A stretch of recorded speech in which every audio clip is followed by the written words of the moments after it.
So I got a review on one of my books on Amazon a few days ago that's kind of been getting under my skin. So I wanted to make a quick video discussing the topic. And the topic is originality in art. So the reviewer said basically they wanted to check out my writing and seeing whether I was actually decent enough as a writer or whether I was just selling books because I was a marketer. So their conclusion was, yes, he can write.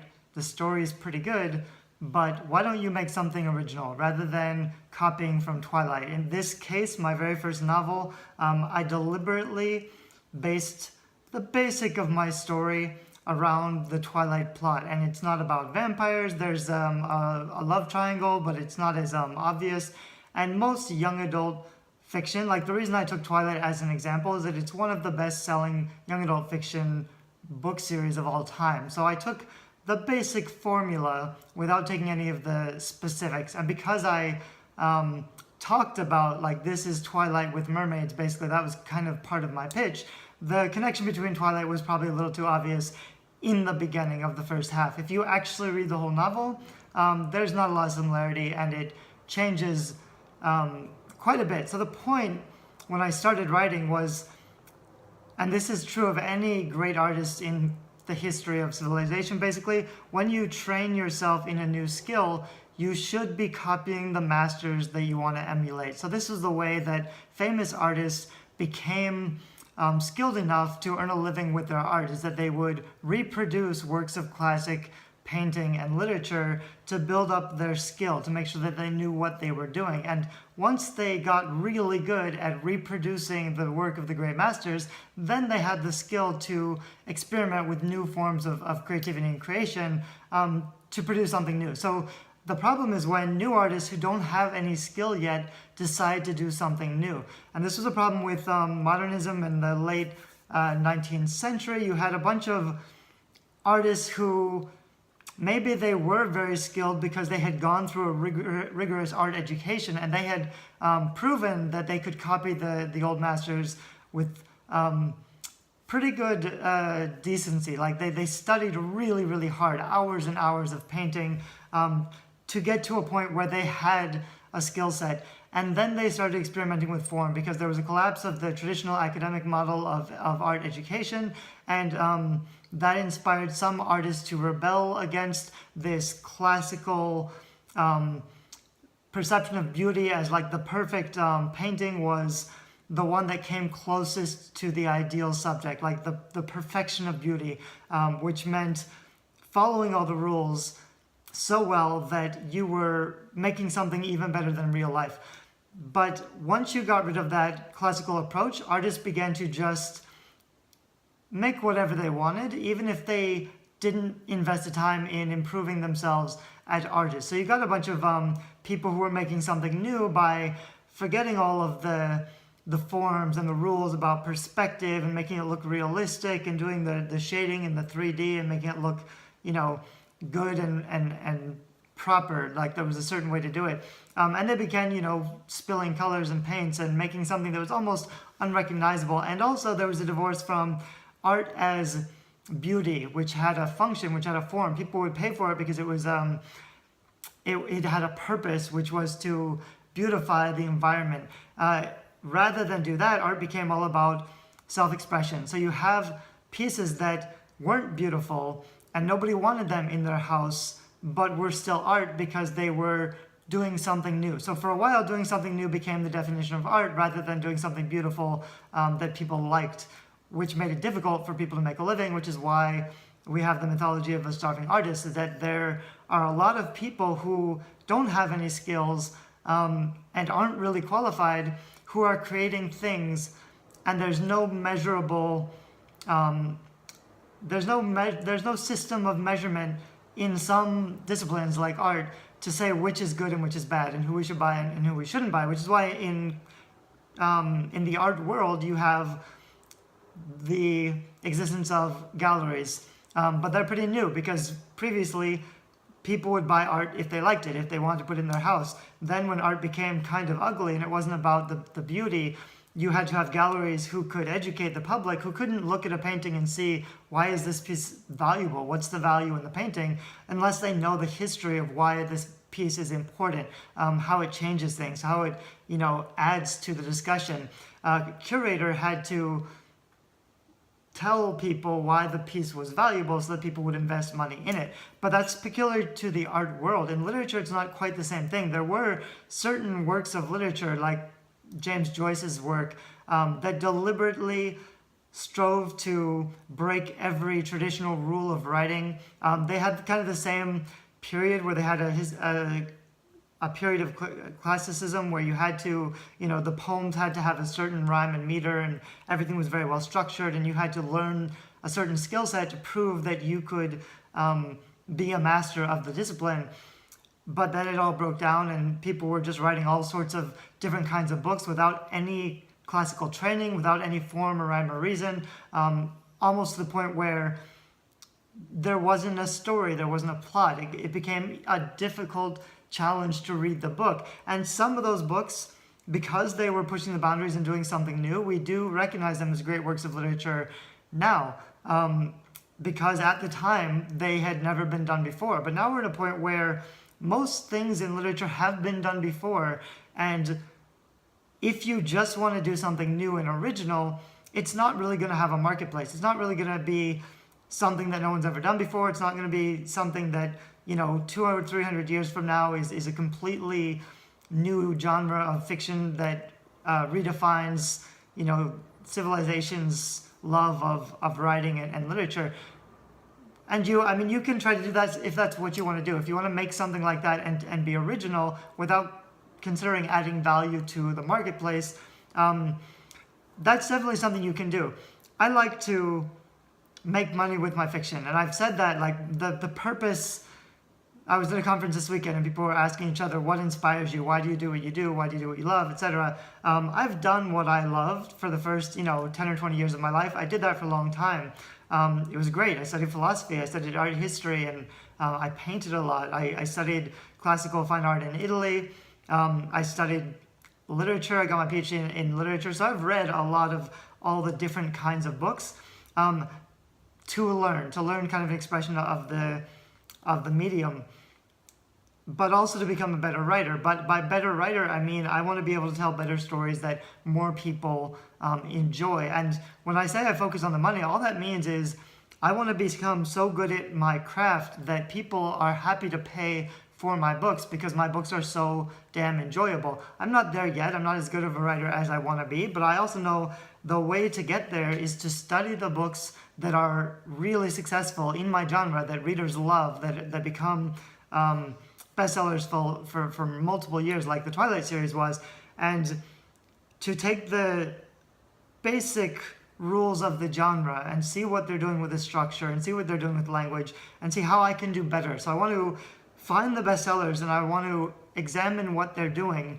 and reverse engineer the process and then write something that's much better than what's been done before. So I'm not trying to copy something that's been done before to make something that sells, because that won't last long term. I am trying to do something new that's never been done before. I think if you've read my entire books, you'll see they are pretty unique, and I have lots and lots of readers and fans who are supportive of what I've been doing. And if I didn't deliberately call attention to the connection between, like, I learned to write my first novel by studying Twilight, if I didn't call attention to that, it's not obvious on the surface of the book when you're reading it that Twilight is where I got my inspiration from, because a love triangle model, that's not something that Twilight invented. That's something that goes back to many great works of literature, and most, probably like 80% of the young adult genre, has some form of a love triangle, which just means the protagonist doesn't quite know who she wants to be with, and there are some different guys who pull her attention. That's kind of what a love triangle means. Done right, done correctly, it's a valuable conflict addition to an otherwise stable plot. So it's a way of improving the quality of your novel, which is why I like to include them when I can. If I was just trying to sell, and I said, I do want to write books that make money. So if I really was just focused on the market alone, and I will be doing this in the future, I would look at something like a reverse harm feature, where reverse harm is like a love triangle multiplied. So one protagonist has, 7 brothers vying for her attention, or she has to choose between these 7 lords and figure out which one she wants to marry. So a reverse harem is just generally a female protagonist with a lot of sexy men, which doesn't have to be erotica. It can be, I've read some really strong stories that fit the reverse harem model, but because reverse harems are so popular right now,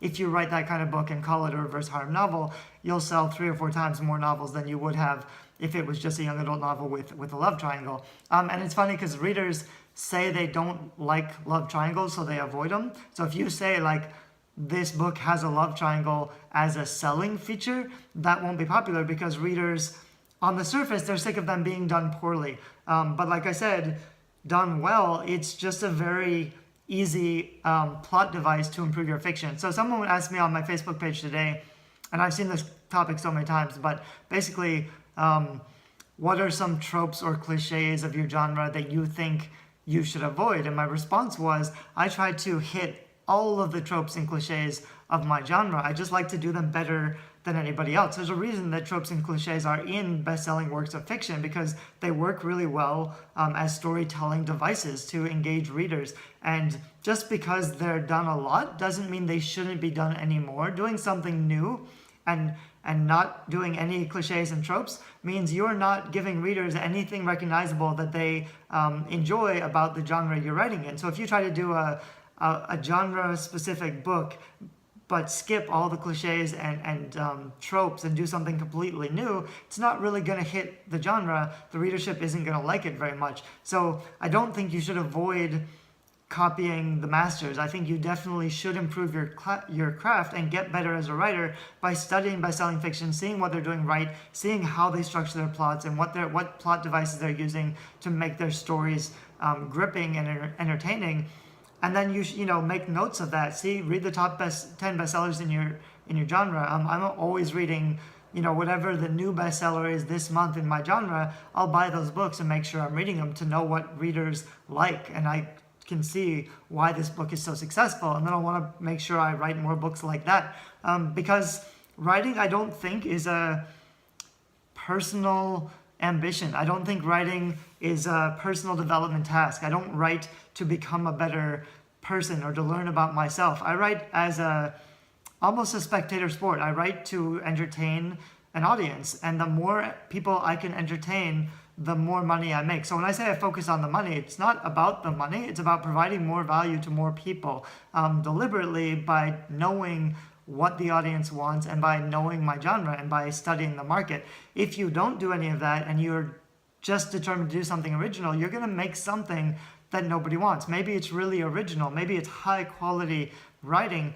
It has no value if nobody wants to read it. If you can't get anybody to read your book because you did something original that they're just not into, that's not something of value. That's not something I want to spend a lot of my time doing. I definitely think I want to become a better writer. I would like to be doing things that are more original in the sense that I take all of the cliches and the tropes and I retell it in such an amazing way that people are surprised and delighted. I think that's the goal of my writing, is I want to surprise and delight my readers. I'm not quite there yet. I think my books are pretty good, but they're not, as incredible as I would like to get to at some point in the future. But again, this is something that takes study and practice. So it takes a lot of deliberate practice to improve a certain kind of way. You have to know what you're trying to do. I'm trying to write high quality fiction that sells a lot of books to a target audience that they love, that surprises and delights them. I have to know what those people love, and I have to know how to surprise and delight them by studying the form, which is why I wouldn't avoid doing something original. Like if I looked at everything that was best-selling and tried to avoid it all, that's not the way to write a best-selling book. You have to look at what's selling and why it's selling, and then up the game. So I take the love triangle, or I take the reverse harem, or I take anything that readers are already liking, and I do it better than anybody has ever done it before. That's the goal. You take the trope and the cliche, and you ante up. You take it to a whole nother level that readers haven't seen before. That way you can give readers what they expect and what they like about the genre, and also give them something completely new. And it's true in some of my other stuff. maybe I haven't been as original as I wanted to be. But I think if you set out with your first novel to do something original, like if your goal for your first novel is to write that breakout, amazing, world-changing book, I think you're never going to finish that book. And I think it's never going to be as good as you think it will be. And when you finish it, nobody's going to really want to buy it. And the reason is you haven't put in the work of studying the market and knowing why people like what they like. The way to get better as a writer is to copy the masters, just like classical artists. And a lot of, like most great writers until the 19th century, 20th century, even today, most great writers study classic works of literature, and they study best-selling tactics and principles of commercial fiction. Especially if you want to make money, you need to write in commercial genres. You could write literary fiction and get a deal if you want to. If you only want to do that, then yes, originality is more important if you want to traditionally publish, because traditional publishers, they still want something that will sell, but they're looking for something new and original. That's totally true. But to get to that new and original piece, you can't just decide to be a writer and write it, because you won't have put in the time and the effort to study great literature and figure out how to write that kind of book. And because it takes a lot of practice. I think people say it takes about 1 million words before you can even have a decent skill set in writing, which means that's about 10 full-length novels, maybe even 10 or 15 full-length novels. So in the old days, people would write 10 novels and not publish any of them. They'd all sit in a drawer. And then on their 10th book, they would finally figure out why all the other books got rejected, why nobody liked their other books, probably because they were trying to be too original. And finally, they write something that's both original and pleases a large market, like original and valuable to the audience. That's the book that publishers are going to want. That's the book that people are going to love. That's going to build your income and your fame.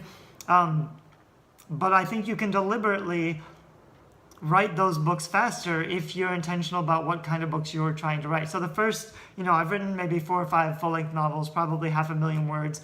I'm getting better as a writer. I'm putting in the time and the practice, but I don't think my books are incredible. Most people like them. They earn money. That's great. I've been deliberately trying to write books that are good enough to please, for example, readers of Twilight. If readers of Twilight can also like my books, and I write well enough so that fans who like Twilight also like my books, it sounds like that's a low bar to shoot for, but it's really not. Most readers say things, or most writers, most authors say things like, Twilight's terrible, I want to write a better book than Twilight.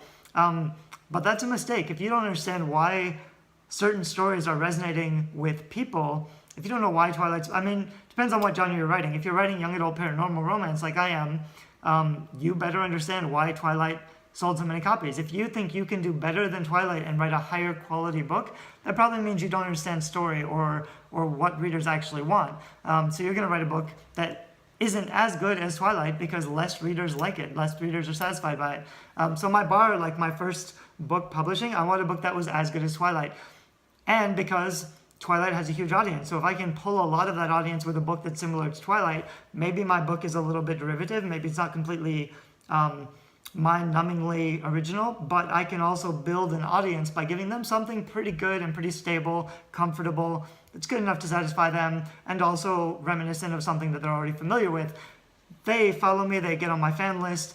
After I put out, 5 or 10 new novels, trilogies, and also after I'm making consistent income with these books, then I can spend time doing something original. Now that I've built trust in my readership, I can take that trust and they will follow me if I want to do something a little original. If I just try to do something a little original to total strangers, they might give up after the first couple chapters because they'd be like, I don't get this. This doesn't resonate with me. I've never seen anything like this before. They may not stick with me, but if I can earn their trust with something a little more commercial that is more familiar, then I'll be able to take bigger risks with my art and with my craft because I will have an audience who will support me in doing original things. Anyway, so that's some of my feedback about the topic of originality and art. I think most authors, maybe 95% of authors, would agree with the review and say you should always try to be original, you should always do something new. I think the authors who make money with their fiction learn how to write things that satisfy readers. And I think if you don't write things that satisfy readers, you don't deserve to get paid with your fiction. Again, I'll point out, self-publishing and traditional publishing is a different market. You have to write different kinds of books. Originality is more important for traditional publishing, but also traditional publishing will probably pay you a lot less than self-publishing, both because you've made something original that'll probably sell less copies, and also because you'll be getting less of the income from the royalties that are sold. So you may have to sell 100,000 copies to make 10 grand traditional publishing, whereas you can sell 100,000 copies self-publishing and make $100,000. So you can 10 times your income with the same book by doing a non-original book that's more commercial and self-publishing it, which is what I intend to do. So it's kind of interesting. I definitely think I'm excited about becoming a better writer. I'm really excited about the challenge. I'm also excited about making a living with my writing, which is something that a lot of writers aspire to, but they also believe outdated notions of the creative process and originality, which is not conducive to earning a living with your writing. So I'm excited about what I'm doing, and I'm excited if you want to do something similar and make money with your fiction. It's great if you want to do something original, but I also think it's potentially an ideological limitation that's going to make it more difficult for you to earn a living. So I think if you haven't read Steal Like an Artist, that's a decent introduction to why it's okay to steal with art. And all that means is it's better to copy the greats and understand what they've been doing to develop your skill set so that you can do something original that's also high quality, rather than doing something original that's low quality because it's the first time that you've done it and because you haven't actually put in the time to learn how to become a better writer. So the skill set, both in plotting and in basic craft like writing, word choice, that kind of thing, which is less important than plotting and outlining, but those are skills that need to be developed through rigorous study and through rigorous practice. They're not something you can just, like, the intention to write something original will not get you a high quality book. You have to intend to become a better writer that can satisfy an audience with a story, because if you can't write a story that gets them to keep reading the book, it doesn't really matter what you write or how original it is. Anyway, so I'm going to end the video here. I hope maybe it's helpful for some people. If you agree or disagree or have thoughts about what originality in art should be about, or what authors should aspire to, or why you think differently, or anything else, leave a comment down below. I'm interested in hearing what you think about this.